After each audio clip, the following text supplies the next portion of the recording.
So today we will discuss about features of online journalism. I think yesterday we discussed features of internet.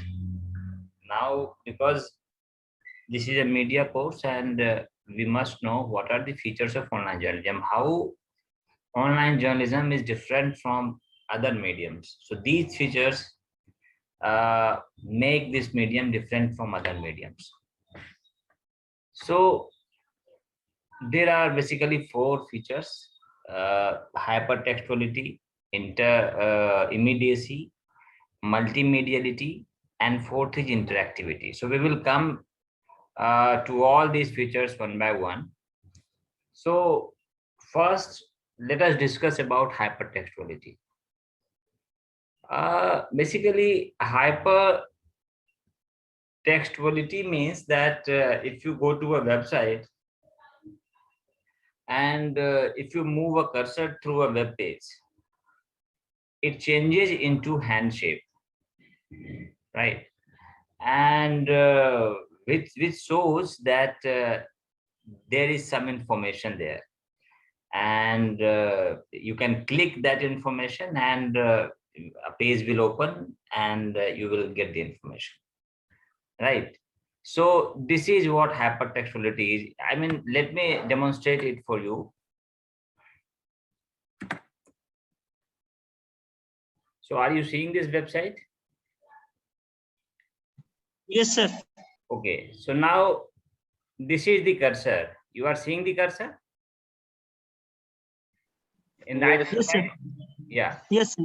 So now if I move it here, friends, it changed into hand shape. What it suggests that there is some information there. You can click it and you can get the information. So all the infrastructure of a website, wherever I take this cursor and if it changes into hand shape, wherever, I mean, all these are hypertext, right?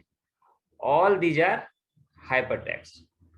So first of all, you need to understand that, I mean, hypertext means that when you move cursor from one place to another, it move into the hand shape. It means there are some information there.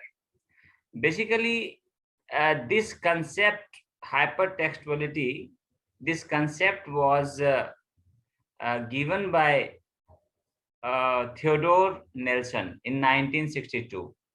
Hypertext, HTML, the full form of HTML is hypertext markup language, right? And this HTML, the concept of HTML was given by Theodore Nelson. Theodore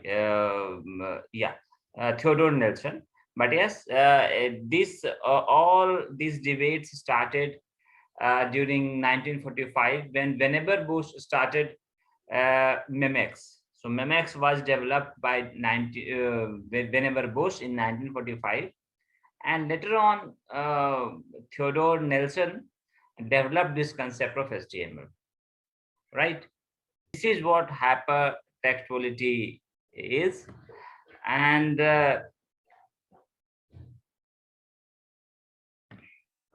yeah. So the emergence of hypertext was a paradigm shift which was not taking place in the field of computer technology, but also in critical theory. We will come to that. What is this critical theory and all these things? The shift was from conceptual system of linearity to non-linearity and multivocality, which has become evident in many other disciplines. What happened is that this was the time when we were started thinking about new dimension in every established subject or every established concepts. Take the example of field like biotechnology. Take the example of field like evolutionary psychology, right?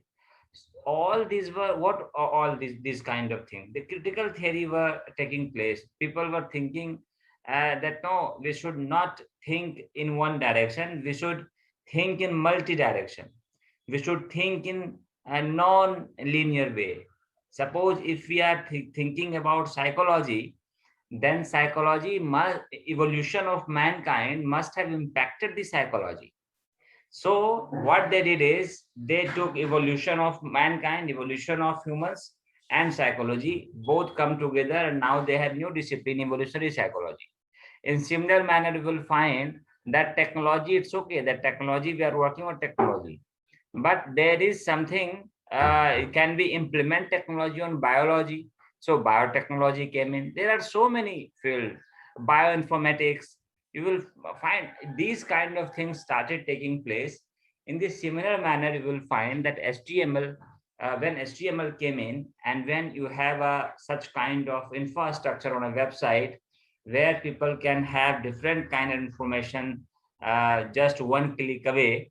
So what happened? It means that now websites are not providing you linear information. It is not providing you univocal information, right? It is not forcing you to be a passive learner, be a passive reader. What happens in newspaper or television or radio? You are passively listening to that communication channels. You are not active enough. But if you are on a website, what you do, you read one thing and you search many things. It means you are actively involved in that medium. So how HTML made it possible? Because if there is no HTML, how would you be able to click all those information, and how would it be possible to provide all those information on one page, right? If HTML was not there. In the similar manner, non-linearity. Non-linearity means that we have various platforms, we have various mediums through which we can, I mean, bring all those mediums together to provide you non-linear information. It is not only text, it is not only picture, audio, video. We have everything. So this is what HTML changed, right? So these are importance of hypertext. First is multilinearity, second is multivocality, third is active reading, and fourth is decentering. We will discuss about it one by one. So what is multilinearity? It provides a tool to produce story in multilinear form. In online medium, there is no lack of space, and hypertext provides technical support to do so. As you know, that suppose you have one story, and in that story, you can have several other links also, which used to be, I mean, related to that story. Yesterday, we were seeing a story where you saw that there is a textual presentation of a story, there was a picture, and then there was a video also, right? So what they are doing, they are providing all those information in one page, right? And they can also add other related information also, right? So this is the multilinear presentation of a story. So this is the first importance of hypertext, but there is some limitations also. What happens that a story lacks the closure, or he may unable to ensure that the reader gets same message journalist wants to present. This is one of the problem. Let us see, I mean, how it impact this thing. Suppose we are on this page, right? And suppose we click this story. Rasa Sputnik 5 cleared for use, India's third COVID vaccine, right? We start from here. As India sees an unprecedented record surge in cases, Sputnik 5 becomes the third coronavirus vaccine to be cleared by the drug regulator, right? Now, person may start reading this story, right? Rasa COVID vaccine is Sputnik 5, and the moment you read this story, you start seeing this story: double murder on camera, cops fact check finds truth behind viral video, and you click this story.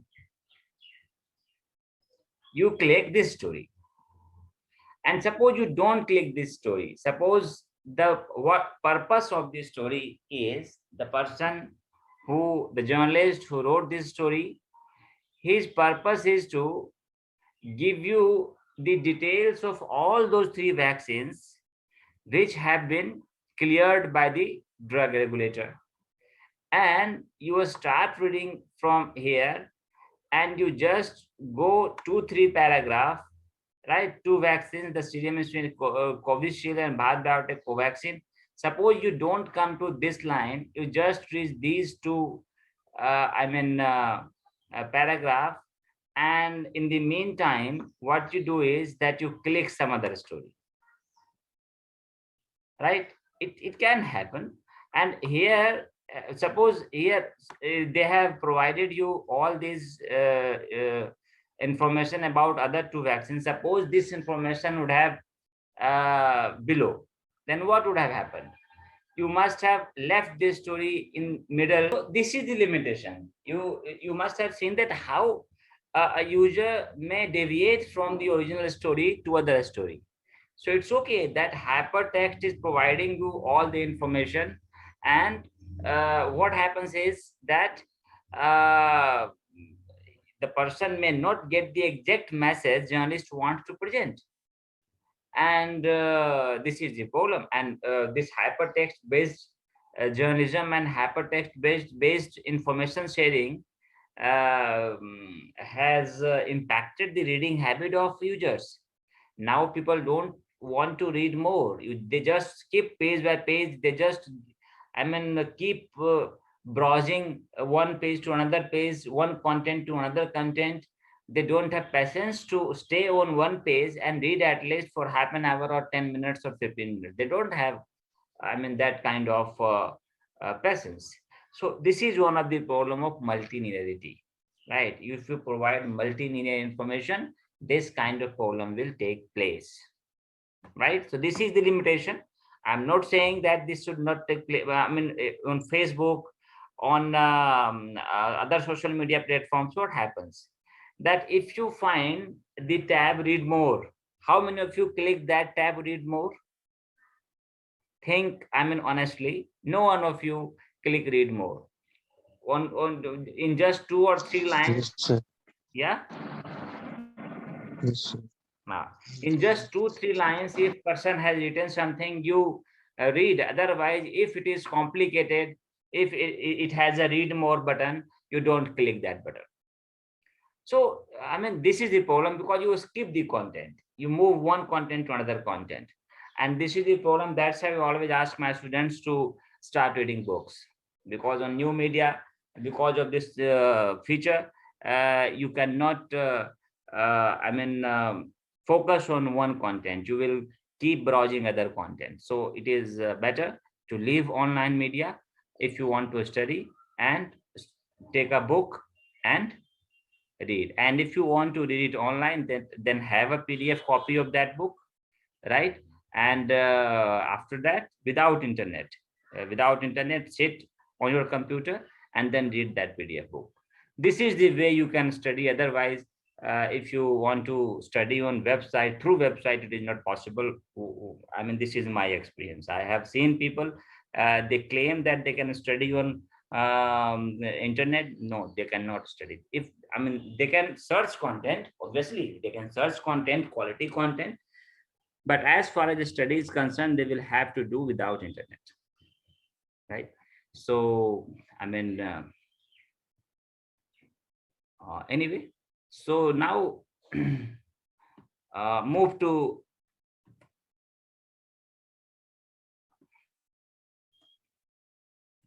multivocality. What is multivocality? Through linking, journalists can give space to all the voices on a certain incident. It leads to unbiased coverage and providing wholeness to the story. Hypertext does not provide tyrannical univocal voice. Now, this is very important, and this has strengthened the journalism. Now, it has two, three keywords if you want to see. First keyword is that unbiased coverage. Second one is wholeness to the story. And third one is does not provide tyrannical univocal voice. You have to understand these three keywords. Unbiased coverage means that what happens in television or in newspaper, what happens? A journalist uh, cover a story, and he puts his point of view, and he, according to his own understanding, the thing which he finds important, he put those things in a story, and the thing which he does not find important, he skip those information. This is what happens. And there is a theory also. Yes. Hyper. Gatekeeping theory, right? Gatekeeping theory, right? So gatekeeping starts when a journalist skips certain information, and when it comes to the desk, what happens? Your seniors may remove certain information again, and when it goes to final publication, it may go to the editor, and editor may ask to remove that whole story also. This is what gatekeeping is. And sometimes you don't have option. Suppose there is an election and the prime minister is coming for a rally, and at the same time Rahul Gandhi has a rally too in the same state. What happens generally in television broadcast, or what happens in newspaper? Certainly, if prime minister is speaking, television and newspaper give more space to prime minister. But think ethically, when two parties are fighting an election, then media should provide equal space to both the parties. Doesn't matter other party has a prime minister or not. That is different thing. But once you are in an election in a state, then you are just a leader who are coming to the state to, campaign for your party. So just because you are a prime minister and you are getting more space, that is unethical. But newspaper has no option. They can do, if they are so ethical, they can do, but somehow it is not possible because this is what traditionally or traditional medium used to do. So this is the problem. But now suppose you are on a website, you can do unbiased coverage. No one can say that you are biased. You can give equal coverage to both the party.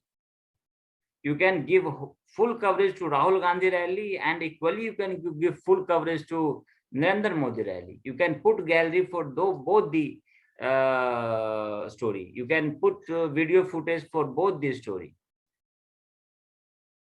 right?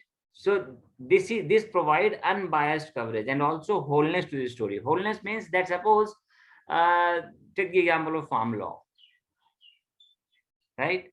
Now suppose prime minister has said certain thing on farm law.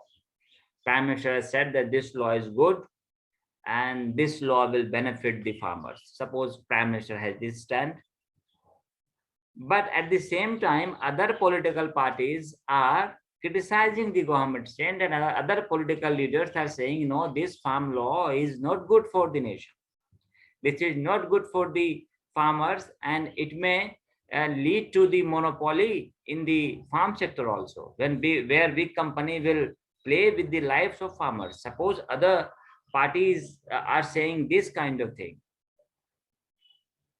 Is it possible to for newspaper or a TV channel to provide wholeness to the story? Can you have the voices of all the parties to your story? It is not possible. But here, what can you do? You can have one story where Prime Minister says that it is good for the nation, and you can attach other stories also in the form of links. In the form of links, other related story, you can put that links in between the story also. And it happens that that is called a in story hypertext or out story. There are two kind of hypertext basically, right? In a story hypertext means that within the story you find certain hypertext. Suppose you must have visited Wikipedia, and you would have seen that within text you will find certain hypertext, right? And in a story, let us see once again what I'm trying to say.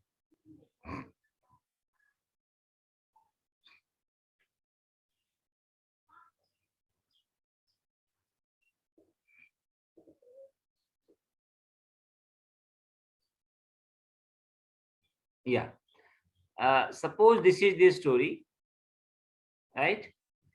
And here you will not find any in story hypertext,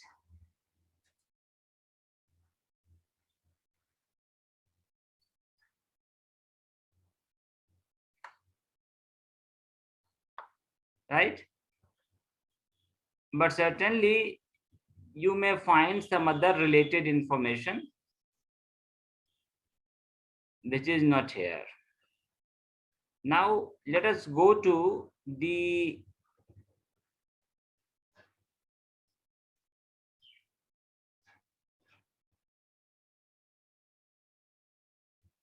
cricket page.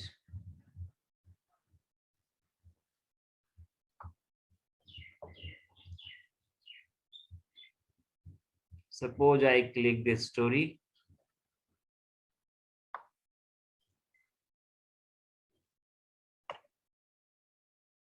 Now see, Punjab Kings pull off a thrilling 4-run win. This is clickable. You must be seeing. This is handshake. Tell Yes, me. sir. Yeah.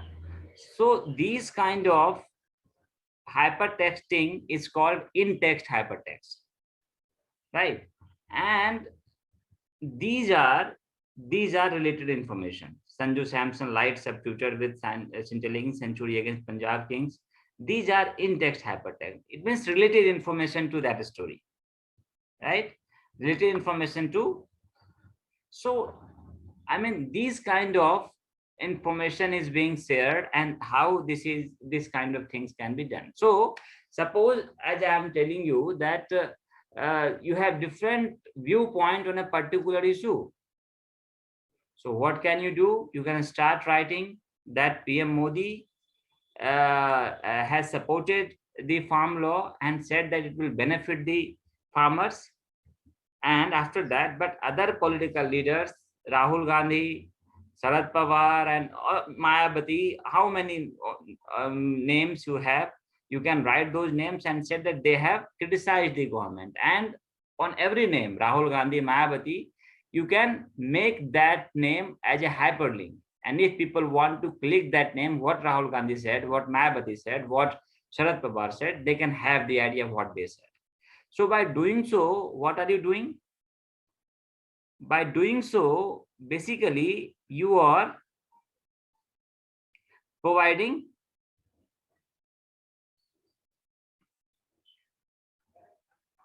you are providing wholeness to the story. No one can say that you have skipped certain part.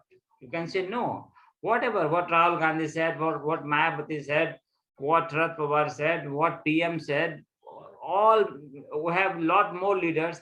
You have provided all the viewpoints in one story, and you can say that I have provided the wholeness to the story. No one can say that I am covering that story in an unbiased manner. Okay, so in this, that's why it is said that hypertext does not provide tyrannical univocal voice. Univocal voice means univoice, only prime minister is saying, others are not saying. No, media has no I mean, media has different kind of role. Media should not do this. Media should provide voices of all related people, all the people, right? This is what it says. So this is the another importance of hypertext.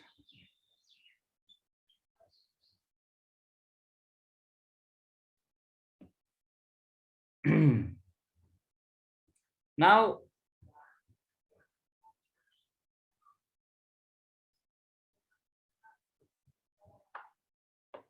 active reading.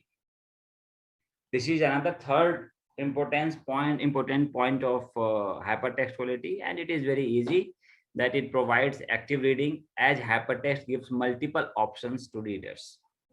Readers can switch over from one story to another story, as I showed you earlier, that how you are reading one story, you can switch to another story. So this is one of the important thing. And as far as active reading is concerned, there is a research that people while people going through different tabs, generally people don't open one tab when he sits on a computer.